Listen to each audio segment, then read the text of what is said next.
It's November 24th, 2019. I am your host, Bill Humphrey. Joining me, Nate. Hi, Nate. Hey, Bill. And as always, Rachel in Idaho. Hi, Rachel. Hi, Bill. Hi, Nate. Glad to be back. We are talking today about U.S. operations in Mexico under Woodrow Wilson and shortly thereafter during the Mexican Revolution Civil Wars period. So let's jump into that. For context, we are talking about a period of slightly before Woodrow Wilson and a bit after, but mainly we're talking about 1910 to 1920 in Mexico. And I know that Nate's going to talk a little bit about some of the context of that because he was listening to another podcast about some of the background stuff. But again, we're focusing mostly on the U.S. Involvement. So just a kind of a quick timeline here without going into a whole lot of detail. There was this guy, President Diaz, who had been in power for 30 years. There was a 1910 coup d'etat by a guy, Madero. He was elected in free elections in 1911. And then, again, for context, Woodrow Wilson gets elected president of the United States in 1912, at the end of 1912. And then Madero has a pretty short-lived tenure. He's assassinated in 1913, which then kicks off a series of civil wars in Mexico. So General Huerta is the guy who kills Madero and seizes power. He was explicitly staging a counter-revolution against Madero's sort of, I would say, liberal revolution, probably more so than any kind of left revolution. But a coalition of revolutionary forces forms in 1914, the next year, to militarily defeat and remove Huerta from power. Then, over the course of 1914 and 1915, the Revolutionary Coalition breaks up and triggers a civil war.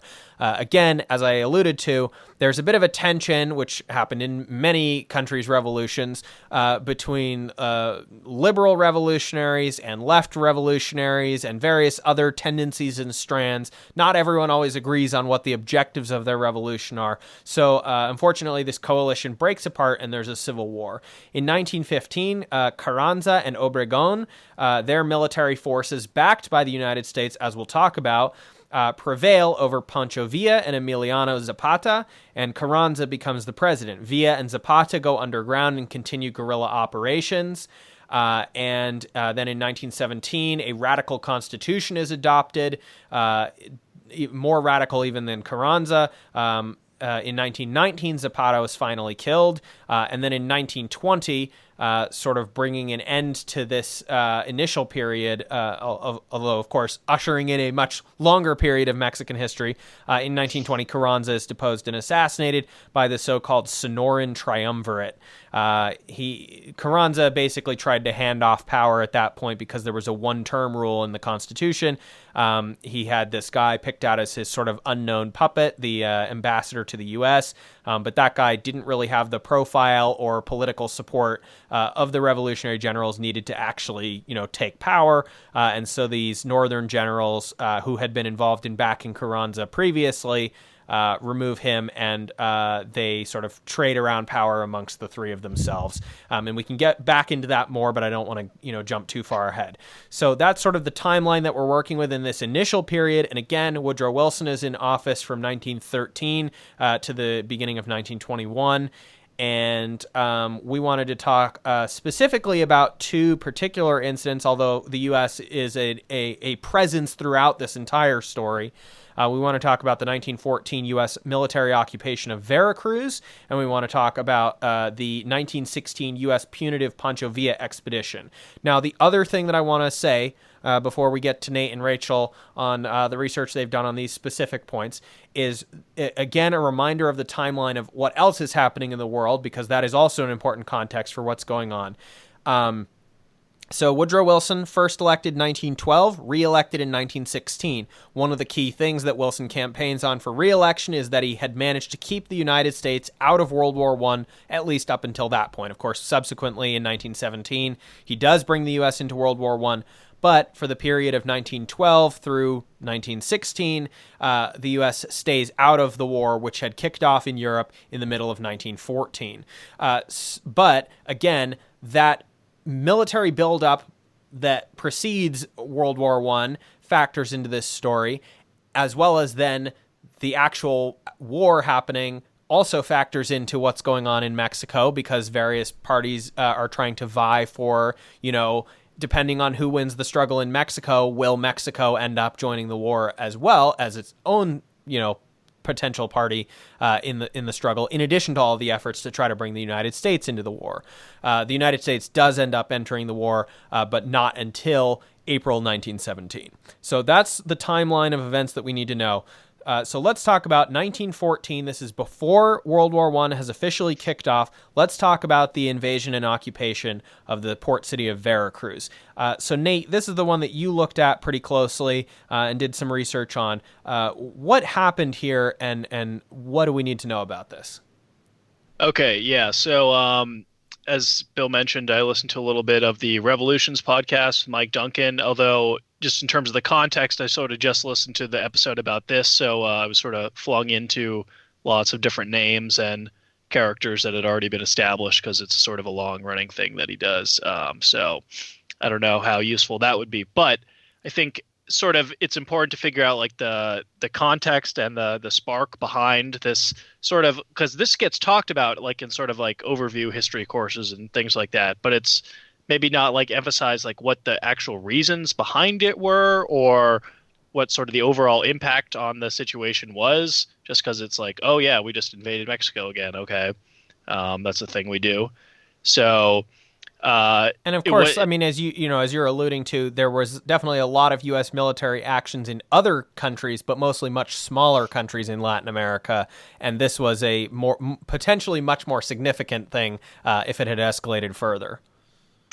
Right. I mean, of course, there's all the gunboat diplomacy and sending, say, Marines to, Nicaragua or places in the Caribbean that was happening around the same time. But I guess we start off here with it was called the Tampico Affair.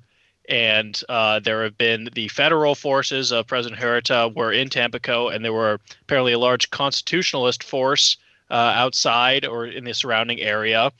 And also, and I'm reading from a book, Oil and Revolution in Mexico, Jonathan Brown, 1993, that was basically showing the oil context in all of this as well, and how American gunboats, including a battleship, USS Virginia, as well as several other battleships, Rhode Island and New Jersey, had been down there protecting oil interests, as well as several other cruisers from Great Britain, the Netherlands, and I think a German ship gets involved, as we'll see. So they were going up and down the Panico River among the oil barges. There were some tank steamers and the other various gunboats. And they were stationed, I guess, about 2 miles off the entrance to the harbor. And they had been receiving several refugees or evacuees who had been working on oil fields, both Americans as well as even Chinese workers. So they had been gathered for evacuation. But I guess because they were sort of the gunboats that were circling around in the river, eventually they got rid of all their petrol. They had used it all, so they had to go ashore and were trying to get some more. And then they sort of landed on the wharf there, near where the Federalist forces were expecting an advance of the Constitutionalist forces. So then they got arrested by the federal troops and were held at gunpoint. But basically, American naval officers contacted the Mexican authorities. Were like, "Oh yeah, you have our men," and they were like, "Okay, we're sorry. We're going to release them.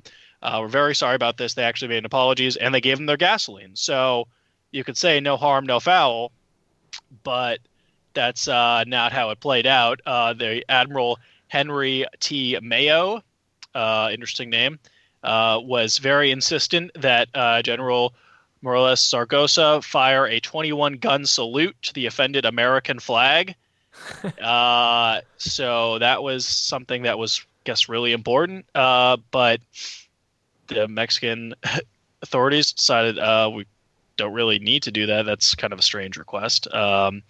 So basically we decided, okay, we're going to go get Veracruz as a response. Yeah, we need to get tough.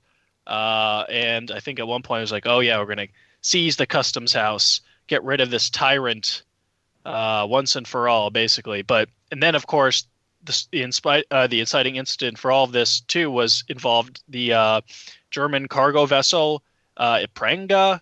We don't quite know how to pronounce that really, but basically, yeah, there were some guns that I guess at one point that there was thought that these might be German weapons that were arming the federal troops, but I guess it just turned out it was American weapons that were being sold by Americans to them just because you can get money that way. So yeah, well, basically, I mean, this is kind of the irony of the whole situation is that from the U.S. business perspective, probably the best person to back in this Civil War would have been General Huerta and the Federalist forces and so forth, not the Constitutionalists, right? Because the Constitutionalists were more of the revolutionaries, and Huertas were the counter-revolutionaries who probably would have been better for protecting U.S. business interests. And in fact, the arms shipment was an illegal shipment because I didn't even realize this, but apparently even as far back as more than 100 years ago, the U.S. did have some provisions in place that if you overthrow a government, there are supposed to be some penalties and sanctions for that. And so remember, Huerta had overthrown and killed the previous president as part of his counter-revolution. So there were officially some sanctions in place. So some American business interests had organized this shipment of arms that was then confused by the United States Navy as being a German, like an official shipment from the German, military or government or whatever. And this was, again, right before World War I, and tensions were already running pretty high, which is one reason that World War I happened. And so, yeah, they basically convinced themselves that that these arms that were going from American businessmen to protect American interests in Mexico were actually somehow being used against them.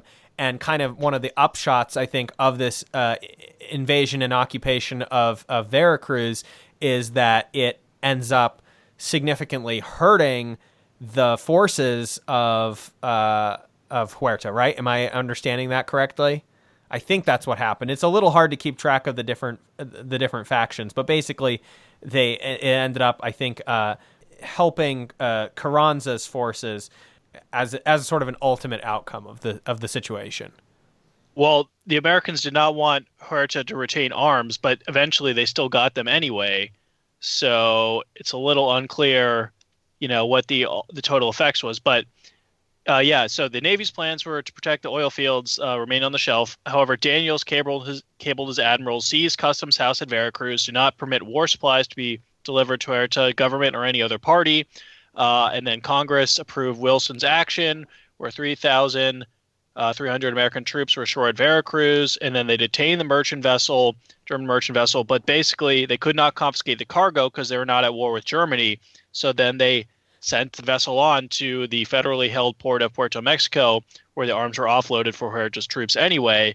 So that, sort of leads you to the questionable situation of what exactly was going on. And then apparently at Tampico, there were just because all of the U.S. gunboats left for Veracruz, they were basically undefended, and then they started claiming that they were being attacked by mobs of Mexicans, and then they were gathered with other oil workers. They were holed up in a hotel at one point, and then I guess the German Marines had to basically come rescue them. This was very strange. They escorted 150 Americans to the waterfront where they were evacuated.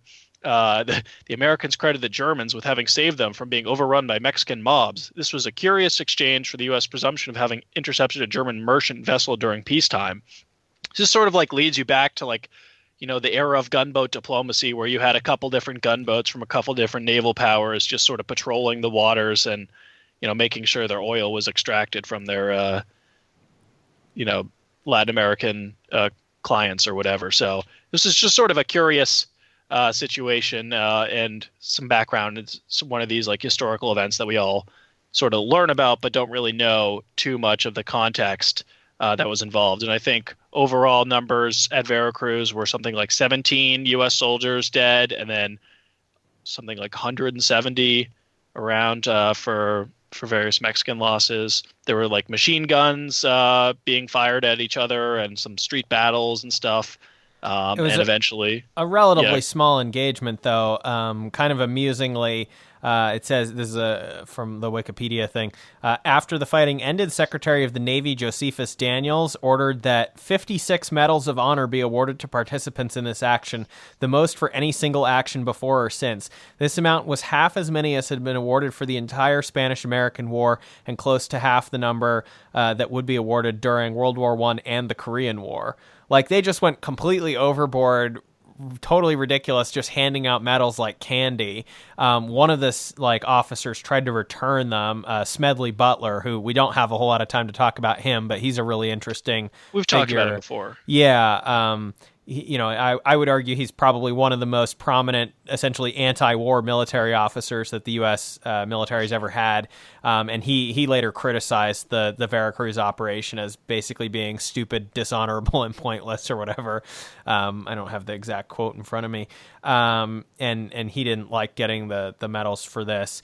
Eventually, after they had occupied the port for a while and created problems for all the different factions in this Mexican Civil War, the U.S. eventually decided that Huerta, despite being this counter-revolutionary, was probably on the way out and wasn't going to succeed. But as we talked about, in 1914 and 1915, that revolutionary coalition breaks up. So then the U.S. has to figure out, well, who do we think would be the best option for us? So they decided that Carranza was the most moderate option. Now, he was not very supportive of the United States. He was pretty critical of it.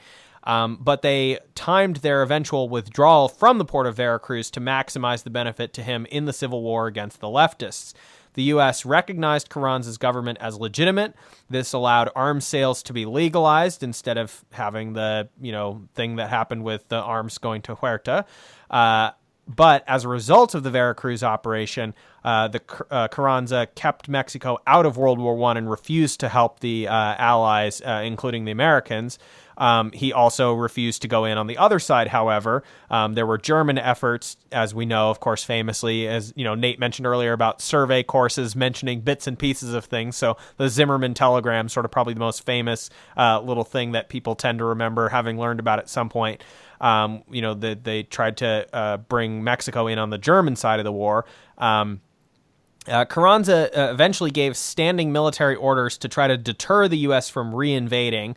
The U.S. had contemplated an actual full-scale invasion in 1917, and his plan was basically that the Mexican military should destroy the Mexican oil fields if U.S. troops landed again. They just instantly blow them all up, and that was, I guess, an effective enough deterrent to prevent that from actually happening. But I do want to turn now to the other side of things. So we've talked now about the constitutionalists with Carranza and his successors from the left in the military sort of establishment that ended up getting power, as opposed to the left military factions that were out of power. So let's talk a little bit about them. At some point, we'll have to probably do an episode where we talk about Zapata's guerrilla warfare and the influence that has had even to present day. But let's talk now instead about Pancho Villa, who was, again, one of these generals who was initially part of the coalition against Huerta's counter-revolutionary forces, but then left to pursue guerrilla warfare. So, Rachel, this is the one that you looked up some stuff about, the 1916 U.S. punitive Pancho Villa expedition, or as I call it, the yakety-sax of counterinsurgency efforts. So tell us about who Pancho Villa was and this operation that he staged into the United States and then got a response from the United States military. Right. So as you mentioned earlier, Pancho Villa and Zapata were kind of vying for power around the time that Carranza got installed as president. The U.S. didn't really see Carranza as a good leader, but he was tolerable. So while Carranza was nominally the president, he still had trouble holding on to power. So Zapata controlled more of southern Mexico, and then Pancho Villa kind of controlled the business interests and stuff in northern Mexico.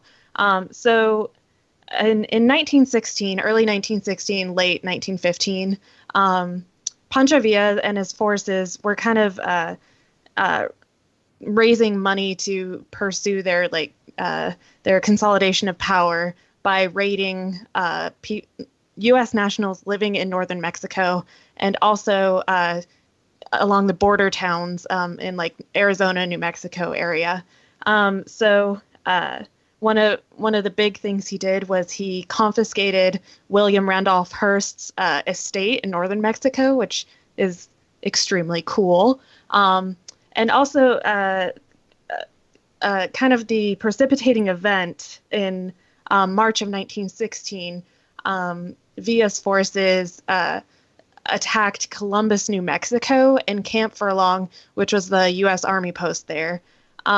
10 civilians and 8 soldiers were killed in the attack, and 2 civilians and 6 soldiers were wounded. So the cause of this raid was there was a merchant living in Columbus, New Mexico, that supplied Villa with guns and ammunition. And Villa paid several $1,000s in cash for the weapons, but the merchant refused to deliver them unless he was paid in gold.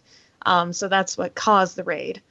So in retaliation for this attack on U.S. soil, the Southern Department Commanding General Frederick Funston recommended an immediate pursuit in force into Mexico, and Wilson concurred. And he designated Brigadier General John J. Pershing to command the force. So the U.S. forces pursued Villa all throughout northern Mexico and some of the border towns in Texas. And this kind of went on for a year. It went on from March 1916 to February 1917. And there were these various skirmishes that occurred. A pretty major one happened in Big Bend, Texas, in May of 1916, where Villa managed to make it over the border into the U.S. and managed to kill some soldiers there, and then quickly disappeared back onto Mexican soil. Another big battle was the Battle of Carrizal, which occurred in the Mexican state of Chihuahua in June 1916. General Pershing got some information that Pancho Villa could be found in Carrizal.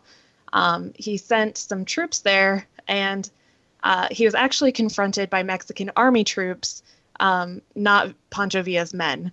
The Mexican army was ordered by Carranza to fire upon any American soldier moving any direction but north. So the Americans were issued a warning by the Mexican army, and the U.S. forces attacked anyway. So there's a legend that Villa was watching from the sidelines as his two enemies fought it out with each other. However, he was pretty badly injured at the time, and he was actually being pursued by both the U.S. Army and the Carrancistas. So while this is kind of a nice, colorful tale, it probably wasn't accurate. So during this battle, the U.S. cavalry lost 2 officers and 48 men were killed and 24 were taken prisoner, and the Mexican forces lost 27, including the commanding officer, General Felix Oresti Gomez. General Pershing was furious at this result, and he actually wanted permission to attack the Mexican federal forces, but President Wilson, fearing that this would provoke a full-on war with Mexico, refused. So this basically marked the effective end of the Mexican expedition. However, forces weren't officially called back until February of 1917 after negotiations happened in the U.S. I think there were 52 negotiation events, and then finally they got called back. So they never actually succeeded in finding or killing Pancho Villa. He survived. He was allowed to retire in 1920. So it was kind of a big, kind of a black eye for the U.S. But they could save face because of the escalating tensions with Germany and entering World War I. Yeah, Pancho Villa lived to stoke tensions, I guess, against the U.S. and the U.S. just never really succeeded. So yeah, I mean, Pancho Villa, he got to retire and live in peace for at least several years. The only reason that he ended up getting killed in the end was because he started talking about that he was maybe going to run for president in one of the later elections, and so the generals that were in power they were not interested in having that happen. So that put an end to his retirement. And Nate, I think you had some notes here as well about how this was kind of a bit of a high-tech operation. Like, this was, despite how bad of a failure it was, this was not like a low-effort mission by the United States. This, was a bit foreshadowing of some of the problems that they ran into in the early stages of the U.S. intervention in World War I in terms of not really being equipped to deal with things as well as they thought they were. Yeah, apparently Pershing's expeditionary force, and this is according to Joshua Zeitz from Princeton and Cambridge. Basically, they had reconnaissance aircraft, Harley-Davidson motorcycles. They were searching high and low, but it was like finding needle in a haystack, according to Pershing. So basically, they could not find him. And yeah, just even it shows with all these like high-tech weapons of war, basically, that it was still quite difficult to do like counterinsurgency in this, various environments, desert and other places as well. So, it could be pretty difficult. And as you mentioned, Bill, the Americans were not quite ready for World War I and sort of got thrown into the fire pretty quickly over there. So, I do just kind of have like one extra little note. So, kind of continuing the theme of giving out medals for service, soldiers who took part in the Villa campaign were awarded the Mexican Service Medal. So I guess it was kind of like the participation trophy years if you served in Mexico during this time. Oh, another thing worth mentioning from the Revolutions podcast was the presence of Soldaderas in Villa's army, and apparently he was not particularly keen on women fighting, just sort of his macho type attitudes. But there were plenty of women who were involved, with the whole force. And when it came time to pick up arms, some of them did. So that was I feel like something worth mentioning. Just in terms of the composition, it was sort of everyone was involved. So. Well, and there was also an interesting thing. I had a note because I wasn't sure if we were going to get to it, but that Carranza had like his government being run by a woman like a lot of the time, which that was a whole side tangent that I was like, I don't think we're going to have time to go into it. But Ermila Galindo, she was this Mexican feminist who was like his senior advisor. She was also like really anti-Catholic, which again, we did not have a chance to get into that, but that was like a whole thing after the revolutionary period. There was a second like low-level civil war where the atheist leftist generals like tried to go to war with the Catholic Church in Mexico. But anyway, I just thought that was interesting that even Carranza, between this liberal and left split, like it was a pretty dramatic departure from the sort of previous more conservative leadership in Mexico, that you had these, women as senior staff in a presidential administration and so forth. But again, we're trying to focus on the U.S. aspect in this. And part of the reason that we decided to do this one this week is because of the November 17th headline. This I'm reading from the Sacramento Bee now. Pete Buttigieg says he's open to sending U.S. troops to Mexico. South Bend, Indiana Mayor Pete Buttigieg said at a Latino forum in Los Angeles on Sunday that he'd be willing to send U.S. troops into Mexico to combat gang and drug violence. Quote, there is a scenario where we could have security cooperation, end quote. Even so, he added a caveat, quote, I'd only order American troops into conflict if American lives were on the line and if it were necessary to meet treaty obligations, end quote. His campaign later clarified that he would only be open to military use, quote, as a last resort, end quote, in response to Mexican cartel violence or an outside threat that endangers the country's security, which is sort of a bewildering thing in general because I don't, like, what treaty is he talking about? I don't think we have a NATO-style agreement to protect Mexico as far as I can remember. I mean, correct me if I'm wrong on that, but I don't remember there being one. So is he saying we should have one? And interestingly, Julian Castro said, I don't think the United States should send its military down to Mexico. Mexico is a sovereign nation. Anyway, that was one of the reasons that we decided to do this, just because it was this kind of weird echoing back thing that cropped up as after we had already put this in the debate on the too, list. as well. There was another thing in the debate about it, back and forth between Pete and Tulsi him went and Tulsi after Gabbard. Yeah, and I don't.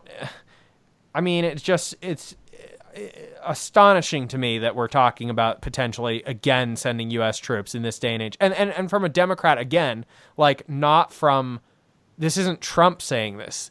This is like this mainline Democrat. And it's like, what is going on here? Like, we can't keep doing this. This is so stupid, especially because the military solution was tried on the cartels fairly recently in Mexico with, Calderon, I think, was the president who was doing that, and it failed. I mean, it just ended up with these huge, like, street battles, and that didn't accomplish anything. So the idea that now we're going to also send the U.S. military, which previously got its blank completely wrecked by Pancho Villa, like, just humiliated, like, what, and after doing this in Afghanistan and Iraq and Syria for years, who thinks this is a good idea? I mean, clearly he does, but anyway, so final comments on any of this? Well, I just think it's fairly rich, being that America is the one that's fueling all the violence, because I think we're arming the Mexican cartels, and then also like we're the demand for drugs. So it's fairly rich that we're causing their problems, and we also destabilize them as a result of the free trade agreement. So it's pretty rich that we would go in guns blazing when we're the cause of all their problems, or most of their problems. American lives could be in danger, which we've never heard that one before. I think there was also something recently where Mexican soldiers and police officers had to surrender to the son of El Chapo, or they were trying to capture him, and eventually they had to surrender a little bit. So that would be interesting if somehow then U.S. soldiers were getting involved and like being captured by the cartel or something. Like, just, I don't really think the U.S. wants to like poke its head into the situation where you just have a bunch of different like highly efficient drug cartels who engage in pretty high-tech warfare. It seems like, the U.S. has the capability, like manpower-wise, but I just don't think it would be effective or just go well, and obviously it would be a terrible idea. I don't even know if we do have the capacity manpower-wise. I'm thinking like, if we like sent all of our divisions down there, like maybe it would be an even fight or whatever. Just do a permanent occupation of Mexico. Right, that's going to go very great. Yeah. So like that would be what would maybe be required manpower-wise to maybe. Who knows exactly? Mexico's an enormous country. I just don't see this going on. Right, that's what I'm thinking. But like the amount of troops required would then create all sorts of other problems where we basically would be doing an occupation. I just can't understand why you would even think of this as an idea for the problem. Like, because then they tried to say, oh, no, we just mean as a last resort. And it's like, why? I think why even as a last resort? What Pete's comments about the treaty obligation stuff, it's like Trump has like thumbed his nose at NATO so often that, like, by reverse of trying to do the opposite of what Trump is doing, that Democrats have now become like, oh, we really need to send our troops to other places to fulfill treaty obligations. Yeah, worldwide Article 5. Just send them to Mexico, send them wherever. I just don't get it, though. It's like if every other policy tool in the toolbox failed, I still wouldn't think to send troops to Mexico. I would just be like, well, I guess there's no fixing that. And I think there are any number of solutions that would work before we got to that point. I don't know. It's just mystifying to me. All right. Well, that's going to be it for us this week. Rachel, thanks so much for being back on the show again, as always. Thanks, Bill. And Nate, thank you as well for being on the show. Thanks, Bill. Thanks, Rachel.